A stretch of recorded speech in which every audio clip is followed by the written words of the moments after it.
Marco എല്ലാവർക്കും എന്താന്ന് വെച്ചാൽ കൊടുത്ത് എല്ലാം എന്റെ മക്ക എല്ലാം എന്റെ ചെലവ് അടിച്ചു കയറി വാ.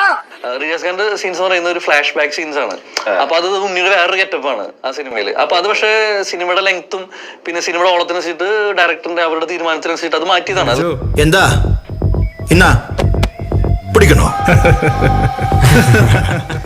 മാർക്കോ OTT-യിൽ ഇറങ്ങിയതിന് പിന്നാലെ റിയാസ് ഖാൻ എയറിലായി.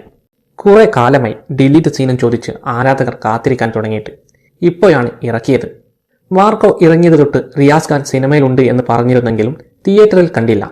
OTT-യിൽ ഇറങ്ങിയതിന് പിന്നാലെ ഡിലീറ്റ് സീൻ ഉണ്ണി മുകുന്ദൻ പുറത്തിറക്കിയത്. എന്നാൽ ഈ സീൻ ഡിലീറ്റ് ആക്കിയത് നന്നായി എന്നാണ് ആരാധകർ ഇപ്പോൾ പറയുന്നത്. ഇമോഷണലി ഒരു ഇമ്പാക്റ്റും ഇല്ലാത്ത സീനാണ്. പോലീസ് സ്റ്റേഷനിൽ നിന്നുള്ള ഫൈറ്റ് സീനാണ്. നിരവധി ട്രോളുകളാണ് റിയാസ് ഖാൻ വന്നുകൊണ്ടിരിക്കുന്നത്. ദുബായ് ജോസിനെ വിളിച്ചു വരുത്തി അപമാനിച്ചു എന്ന് ഒരു കൂട്ടം ആളുകൾ കളിയാക്കി പറയുന്നുണ്ട്. നായികയെ ബസ്സിൽ നിന്നും ശല്യപ്പെടുത്തിയവരെ അകത്തിട്ട റിയാസ് ഖാന് പിന്നീട് സംഭവിച്ചതാണ് ഫുൾ കോമഡി ആയത്. സ്റ്റേഷനിൽ എത്തിയ ഉണ്ണി മുകുന്ദൻ റിയാസ് ഖാനെ പഞ്ഞിക്കിട്ടു. ഫൈറ്റ് അടിപൊളിയാണെങ്കിലും ഡയലോഗ് വളരെ മോശമായിരുന്നു. എന്തൊക്കെയാണെങ്കിലും ഡിലീറ്റ് സീനിന് മില്യൺ കണക്കിന് വ്യൂസാണ് വന്നുകൊണ്ടിരിക്കുന്നത്.